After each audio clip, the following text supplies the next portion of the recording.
If you find a book called The Tale of Roly Poly, don't open it, don't read it. By Clarimonde. The book doesn't look particularly creepy. There are no ominous images on the cover, no words of foreboding. There is only plain red canvas with gold letters that read, The Tale of Roly Poly. I never saw the book until Ginny pulled it from her collection on the shelf. It may have been left by the previous owners. We had only moved to this neighborhood a month ago. Ginny was already snuggled under the covers when I opened the book. At 6, she was starting to read and never needed to be coaxed to bed if I promised her a story. Well, almost never. Princesses were her new obsession, and we'd covered most of the classics like Sleeping Beauty and Cinderella. The Tale of Roly Poly was a departure from the usual set list. "Are you sure you want this one, Pumpkin?" Ginny yawned. "Yes, Daddy." I shrugged and began to read. There were 2 boys, 2 children like you. One was called Jack, the other was Hugh. The boys sat in their room, for there was nothing to do. They were so bored, a common bugaboo. The book contained a simple illustration of 2 boys in a bedroom decorated with baseball-themed wallpaper. They thought and they thought. They huffed and they puffed, until Hugh said, "Phew, enough is enough. Let's play a game. We'll upend this loose end." "I know," said Jack. "I'll call on my friend." I groaned internally and hoped that Ginny would fall asleep soon. This wasn't exactly Dr. Seuss. Jack took the book and said the words written down. Come out, you silly old clown." With a wish and a whoosh, and fizzle and pop, Roly Poly arrived, with a great big plop. There was an enormous figure that dwarfed the 2 boys next to him. The man was dressed as a traditional pantomime clown, complete with a rough white makeup and garish red lips. "How do?" said the clown. "I've come to play." "You?" said Hugh. "Oh dear, holy moly." "Don't be scared," declared Jack. "It's just Roly Poly." "What shall we do?" said Hugh all aflutter, as he pulled out his toys from the bedroom clutter. There were many games of various names, all wires and megawatts, a singing machine, a trampoline. There were even 2 robots. "Oh no," said the clown. "This will not do. Let's play some real games. Ditch this techno voodoo. Come with me and you'll see my home is quite grand. You'll have all that you need in Topsy-Turvy Land." The 2 boys nodded, their hearts filled with glee. They took the clown's hand and counted 3 Mississippi. Hugh and Jack closed their eyes as the world twirled and twirled. They whooped with joy as a new land was unfurled. The clown's home was quite splendid, full of candies and treats. The fun never ended. No parents, no chores, no bedtime or rules, no horrible homework from boring old schools. The boys played and all 3 were glad, until one fateful day when the clown became sad. "What's wrong, Roly Poly? Is there something we can do?" The boys asked and asked, but their worry still grew. "Oh dear," the clown mumbled. "My apologies most humbled.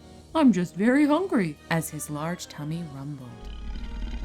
"Would you like chocolate or chips or gooey cream cake? We have hot dogs and ice cream and every milkshake." But the clown shook his head, for his belly did ache. Then he grabbed little Hugh. "A fine meal you will make." My stomach flipped when I saw the contents of the next page. I shut the book immediately. "Let's call it a night, Princess." Ginny tried to protest, but her eyelids were heavy with sleep. "What happened to the boy, Daddy?" "I'll tell you tomorrow." I kissed Ginny on the forehead and turned out the light.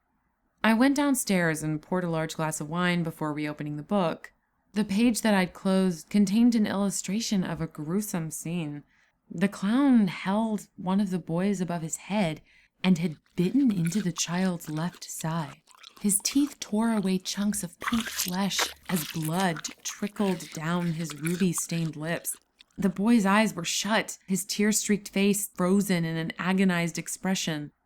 Spurred on by morbid curiosity, I continued to read. Roly Poly grabbed the boy and held him aloft. He took a big bite. Sweet Hugh was so soft. He gnashed and he gnawed, he chewed and he slurped, and when nothing was left, the clown loudly burped. He looked around. There was no Jack to be found. The boy had run. The chase had begun. Jack ducked and he darted. He ran and he ran. Roly-Poly just chuckled. "Come back here, young man. This place is large indeed, it does sprawl. There's no way out. No way at all."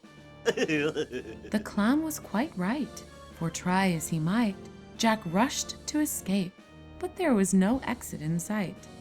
The boy grew tired, his breath became weary. Roly-Poly caught up, sounding quite cheery. "You're tougher than most, you I will cook." And he hung the boy up on an old meat hook. The child screamed and he shouted, "You great fat liar!" The clown licked his lips as he stoked the big fire. I turned to the last page. The boy dangled from a hook over a gaping fire pit. Parts of his skin were cracked and blackened as the flames licked his small frame. The clown prodded the fire with a stick in one hand. The other hand waved to the reader as a maniacal smile revealed 2 rows of long, sharp teeth. The clown was so happy this sweet meat was a treat. Hail to the chef. Bon appetit. The book ended there. I felt the bile rise in the back of my throat. What kind of twisted individual writes something like this? It was probably a desperate hack writer looking for some notoriety. Whatever it was, it left a bad taste in my mouth. I finished my wine and threw the book in the trash. I woke up early the next morning and took the paper lying on the doorstep. It was Sunday, but I never liked to sleep in. I put on a pot of coffee and glanced at the headline on the countertop. My heart froze. 5th anniversary of local boy's disappearance. Hundreds have taken part in a remembrance rally to mark the 5th anniversary of the disappearance of brothers Hugh and Jack Healy. The brothers, aged 8 and 6, were abducted from their home on January 7, 2012. Police have issued a fresh appeal for information this week. Story continued on page 3. I ran outside and removed the cover of the trash can. Perhaps whoever wrote that book knew something about the boy's disappearance? At the very least, I needed to report the sick material to the police. My stomach lurched as I regarded the contents of the can. The book was gone.